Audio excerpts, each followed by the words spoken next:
この蜘蛛の巣みたいのが実は大黒の下にも生えています。めくってみますか。ちょっと待って、気持ち悪いぞ。何出てくるか怖い。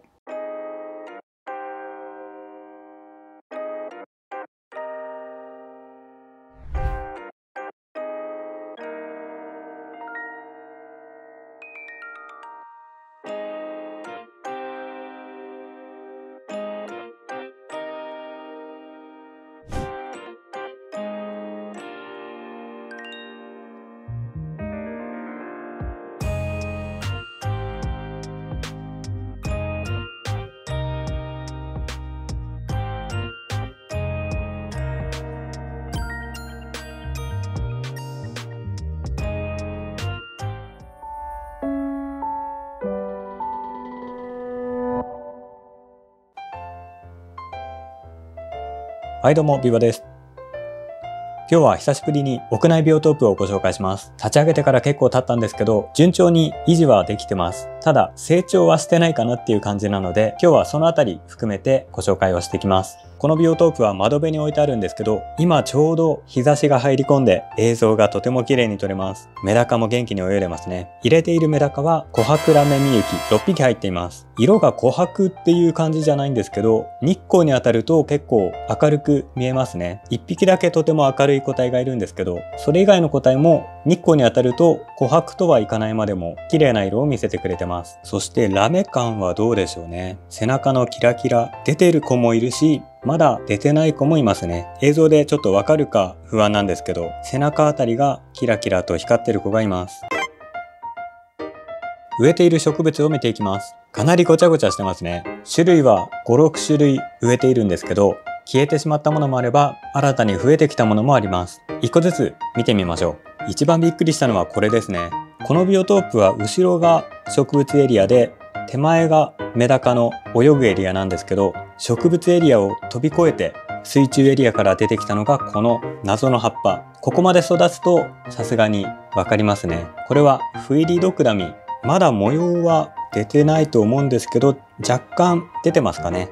結構育ちました。最初タケノコみたいにニョキッと出てきた時は何なんだろうと思ったんですけど、ドクダミってこんな感じで増えていくんですね。そしてもう一つ元気に育っているのがシラサギカヤツリ。この細長い茎の先端にこれまた細長い繊細な花を咲かせてるんですけど、これが新しい花を咲かせたり、これもまた水中エリアから新しい芽を伸ばし、これもいずれ花が咲きそうですね。この辺りどんどん葉っぱが増えてきているので、しばらくしたら花が咲きそうです。そして後ろに大量に生えているヒメトクサ。枯れてるのもあるんですけど、現状維持してますね。増えてるのかどうかもよくわからないです。あんまり増えすぎたら間引かないといけないですね。そしてちょっと困ってるのが長葉オモダカ。これの調子はあんまり良くないですね。大きい葉っぱは若干枯れ気味だったのでカットしてしまったんですけど、新しい葉っぱが楕円形の今までとは形の違う葉っぱが生えてきましたね。前回も紹介したんですけど、謎の白い点々。これは虫の抜け殻だかなんだかだって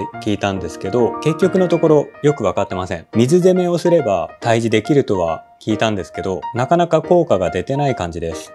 このビオトープの中では葉っぱが広くて目立つ存在なので、もうちょっと健康的に維持したいですね。そしてこの細長いのはシペルスロングス。こんな感じで縦に長いんですけど、あまりにも長すぎたのでカットしたんですよね。その後ちょっと葉が展開しなくってカット失敗したのかな。ふとした時に見ると意外と伸びてるんですよね。どっから伸びるのかもよくわからないこのシペルスロングス。かなり謎の草です。それと一番元気かもしれないのがオーストラリアンクローバー。これはアクアリウムから持ってきたものを適当に土の上に乗っけていたんですけど、これが伸びて水中エリアにも進出しています。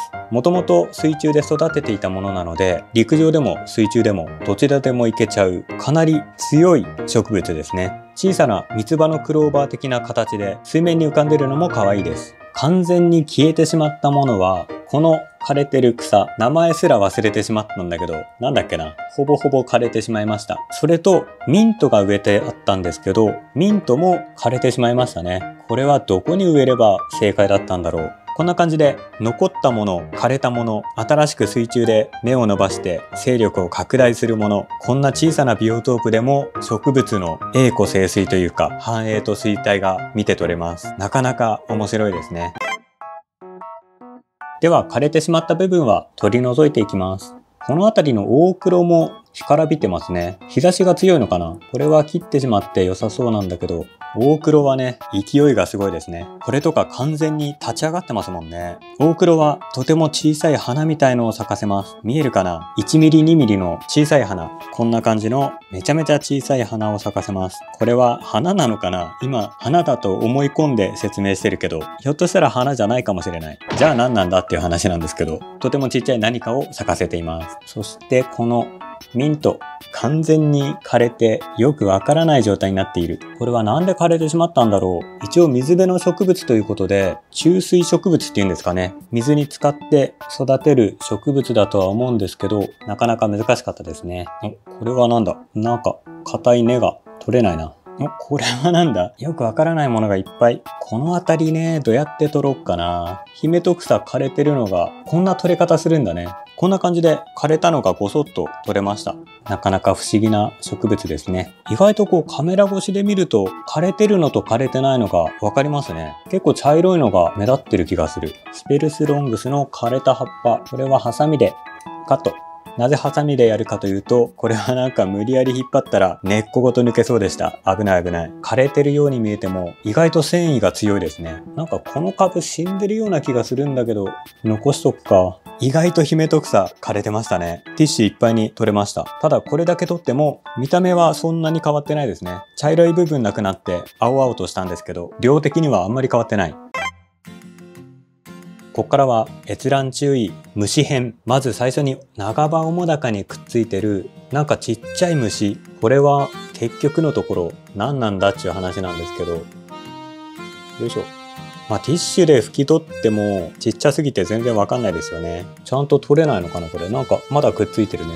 でね、この葉っぱの裏になんか塊がついてるんですよ。これ長葉主高だけじゃなくってヒメトクサにもついてたんですよね。なので虫の巣なのか何なのかちょっとわかんないんですけど、ラムズホーンの卵塊みたいのがついてます。今ヒメトクサの方についてるやつはこんな感じでした。何なんだろう、これの中に大量にちっちゃい虫入ってたら嫌だな。これもさっきの長葉主高の葉の裏についてたのと同じだと思います。あと葉っぱがなんか濡れたような状態になります。これもこのちっちゃい白い微生物みたいなやつの影響だと思うんですけど、なんかロウが垂らされたみたいに葉っぱの表面が濡れます。これはなんかちゃんと駆除しないとダメなのかな。そしてこのビオトープの陸地エリア、植物の影なんですけど、クモの巣が張ってるんですよね。この辺り霧吹きをかけると水滴がつくので分かりやすいと思うんですけど、全面にクモの巣のようなものが張り巡らされています。これがクモであったら他の虫を取ってくれるので全然問題ないんですけど、クモじゃなかったらなんか嫌な感じ。